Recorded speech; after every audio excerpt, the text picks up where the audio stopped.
All right, we're back with Jeff Slaughter, and I want to talk with him. You were working in a medical facility. You were helping lead worship at Cornerstone. You were being taught servanthood by Jim Joyce. What a great brother he was. That man could lead worship and sing, beating the time out of a drum set like nobody I've ever seen. It was unbelievable. It was. But how did you move from working at a hospital, being on a worship team, hiding behind a keyboard, to Europe? What brought you to that? Well, as I said, I've always felt like God had a bigger calling on my life, and I didn't really know what that meant. So, the years at Cornerstone were very formative. While I was there, I recorded an album, just a cassette back in the old days. They were cassettes. Okay. And I don't know. I was just waiting for something a door to open, and it was a very unexpected door. I thought it was going to be a door to songwriting. I moved on from the contemporary Christian music thing to worship, and thinking about writing worship songs and thinking maybe that was where I was going to land. And I did write some, but never got in the publishing end. And all of a sudden, this man walked up. Well, he walked up to the piano where I was one Sunday and said, "Why don't you come to France?" Well, he was a missionary that our church supported for a number of years. And I thought he was joking. I just kind of laughed. And obviously he was serious. And, I began to think about it and thought, well, wow, maybe this is that next step, that big thing that I'm feeling. And so I went to France with the pastor, Dan Hall, to a conference called Operation Barnabas. That was a conference that several churches put on for independent missionaries, pretty much. And that was my first taste of France. It's a beautiful country. I enjoyed getting to meet some of the people, and I was very inspired by meeting missionaries. Some of the missionaries I met that week in 1994, I'm still in relationship with today, which is amazing to me. So you took a short-term mission trip. Yeah. And out of that short-term mission trip, changed my life. The direction of your life was completely changed. Yeah, and which is amazing about it. That can go out as an encouragement and as a warning. Yeah, be careful. Be careful what you wish for. Yeah. It changed my life, my wife's, my family's. Yeah, and a lot of things happened after that. I went back once a year, every year for 4 years until we moved there. Kathy went with me once. And, it took a while for us to make that transition. She wasn't quite ready. And so we needed time to talk about it and kind of work through all those kinds of things. It was a big deal for her. I had both my parents, but her father had died when she was 20, 21. So her mother was alone. So there were some reservations about, leaving her mother and going that far. We had a child, our third child, during that time. And so we were kind of working through that, the whole issue of, leaving the States with the baby. But eventually, we answered the call and felt like it was the right thing to do. And we left the States for ministry in Europe on April 1st, 1998. Oh, yeah. And how fitting Yes. for what you stepped into, which names will remain anonymous to protect those who created great difficulty. But but it was not the bed of roses you had anticipated. No, it wasn't. It was a mixed bag. There were some really good times, and there were some really hard times. It really wasn't long, maybe 6 months after we got there, that the ministry that we joined, the husband and wife who led that ministry decided they were going to go another route with their spiritual life. And they went away other route. They did. Yes. It Okay. was still within the Christian realm, but it was a different. Yeah, it was a different route. Yes. And we were basically all dressed up and no place to go. And there was enough hard times that it was it was tempting to say, well, we tried that, let's go back home. Go back to the comforts of American life where you have a salary, a set salary, and you know what's coming in. Life is predictable and easy. You can speak the language. Yeah. All kinds of the comforts of home become all too real when you leave them. But I just kept thinking, I didn't feel like God brought us that far just to us to turn tuck tail and run home. Okay. 6 to 12 months after this had happened. It would have been understandable, and it would have been totally acceptable in the eyes of the church and the supporters that we had to go back, because our opportunity was no longer there. Our opportunity for ministry was no longer there. Jeff, we have a lot of people who come to Utah and within a year leave. I should have bought stock in U-Haul many years ago. It's kind of the hip and cool place to try and start a church nowadays. One year we had 26 church planters arrive in 1 year, and 1 year later we had one of them left. 25 of them had gone back to wherever they had come from. And for those who stay and find out that it's more difficult than they had anticipated, we're looking toward, what we tell them is, you think of that ministry, whatever it is that got you here, that's just strictly the Hertz Penske, the U-Haul, the whatever it is that got you here. But I feel called here, but the ministry closed down. And you felt called to Europe, but the ministry closed down.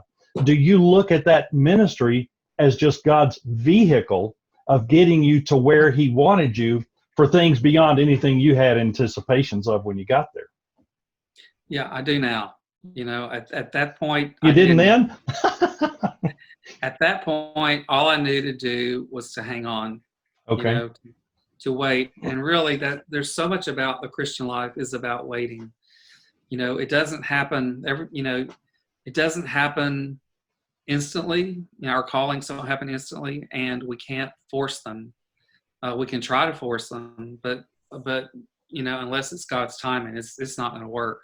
And why did you not go back to the States? What was going on in your spirit to tell you guys to stay? I think the fact that we had made the leap. Okay. I felt the call, and it was just I felt that we should just wait and see what opened up. We had a couple of churches there that we were working with. One in Tours. We were in France. Okay. And about 3 hours southwest of Paris. So we had a church in Tours, and our main church that we were working with was in Orleans. And we would go up there almost every weekend and serve with them. And it was just one of those times where I talked to Nick Irons at that point, and he said he is now pastor of Yeah. Cornerstone there in Jackson. He was assistant pastor at that time, and he was kind of giving me some advice, and he just said that he said, you can stay. He said, but if you stay, you've got to find another ministry to link up with. He said, because being on the mission field by yourself, being on the mission field is hard enough. Being on the mission field alone is going to be too hard for you to sustain. Okay. And so we actually made some trips. We went to Paris and visited with the missionary in Paris, who had pastored a church there for a number of years. And there wasn't really an opening there. We went to Nice, France, and met with a pastor and his wife there who also pastored a church. And there didn't seem to be an opening, a real need for what we did there. And so we were, just ministering as we could. And we went back home. We went back to the States for 2 or 3 months. Okay. Wow. My father had gotten sick with some kind of strange brain illness, and he died the end of March of the year 2000. Oh, wow. So we were in the States for several months, kind of processing that, helping with family. And that was also the time where we were making a transition, leaving France. What had happened was we had gone to a small group meeting in Mississippi, and a friend of ours there was at the meeting who was from the Netherlands. He's Dutch. Oh, Mark yeah. Is his name. Mark Aronson. Yeah, great guy. They're up in the Northeast now. Where are they at? They're in Massachusetts? now. Yeah. Okay. They were in Jackson for a long time. Yeah, wonderful people. Yeah, and he heard about our dilemma that we were all dressed up and no place to go, and he said, "Oh, I know a couple you should meet. They're in Brussels, Belgium. They have a ministry to artists." Well, that sounded interesting to us because that's kind of what we were into, worship and the arts. And so we contacted these folks, Jim and Ann Mills with Creative Missions International, Creative Arts Europe. And we went up there, and Brussels was just a breath of fresh air. Wow. There were a whole lot of missionaries up there, which meant there was a whole lot of missions activity. There was a church there of about, at that time, Christian Center was probably 300 or 400. It was a huge church. That's a mega church in Europe, isn't it? Right, because the church we were part of in Orléans, France, was probably 30 or 40. Wow. They had a school at the time. There were so many things there that we were just blown away by the opportunities. And really, it was. I mean, Belgium is like an hour from France, and from where we lived, it was about maybe about a 7-hour drive, 3 hours from Paris. So really, in the scheme of things, even though we felt like we were leaving France, we were so close that we could still come back and be involved in ministry there. Okay. And so we made the transition. We felt like that was the right thing for us to do, was to move to Belgium, to link up with Jim and Ann Mills and their ministry, and just see what God had for us. And that all happened because you went to a home group meeting in Jackson, Mississippi, while you were on furlough, sort of. Right. You're off the mission field. You don't have to be real spiritual now. You could even go to movies now, huh? Yeah, and you went to a home group meeting, and somebody said, "I have somebody you need to meet," and that opened a whole other door for you to go into an entirely new part of Europe, heading north out of France. That changed everything, and not did it only open up Belgium to us, it opened up all of Europe. Wow. I can explain that later, but that one relationship they developed opened up everything for us, and ultimately it was the reason why God called us to Europe, but we didn't know that at the time. Wow, isn't that something? Jeff, let's sit right there for just a minute. We're going to end this one here in just a second, but let's sit right there for just a minute. How that one small thing,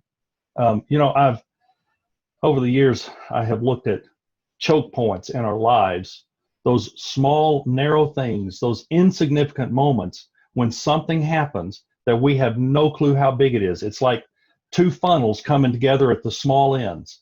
And all of life has brought us to that one tiny moment, which opens us into a whole new world that we would have never thought of. And just the faithfulness of showing up at home group changed your life. Yeah. And just staying where we were, just going, we don't think we're through here yet. We don't know what's next. We don't know where it is. But we're going to stay. And it wasn't easy. There were some hard times. There were things that happened. I mean, it was just, we were just dealing with stuff. We were there basically alone. Our French wasn't that great. We were dealing with a whole lot of other issues, our kids in school, but somehow God gave us the grace just to stay and wait. But we didn't even know what we were waiting for until the door opened. And then once we walked, we didn't even realize the gravity of that door until years later as things begin to unfold. So it really is a statement about just, when you don't know which way to go, just wait, trust the Lord and wait for that door to open. That passage in Isaiah that said, "They that wait upon the Lord shall renew their strength. They shall mount up with wings like eagles. They shall run and not be weary. They walk and not faint." I've always thought that was kind of odd. Walking is when I have the least temptation to faint. It's when I'm running that I want to faint. Mm-hmm. But it said they'll mount up with wings like eagles. Now, okay, we're really moving now. And then it said they'll run and not be weary. Oh, we've slowed down. Things are kind of weighing us down now. Now we're in touch with the ground. We're still moving, but we're not going to be weary. They'll walk and not faint. And that verse is talking about our progress with God when everything's flying just right, everything's going just great. But what you're saying is that if you will continue, if you will wait on the Lord, even in the walking time, even when it feels like you're making no progress at all, if you'll wait on Him, He will renew your strength, and he opened a whole other world Yeah. for you guys Right. because you waited even in the middle of wanting to run. Right. Wow. Yeah. That's really cool, Jeff. Let's pick up there next time. You down with Right. that? Yep. Thanks, man. Appreciate you. Okay, thank you.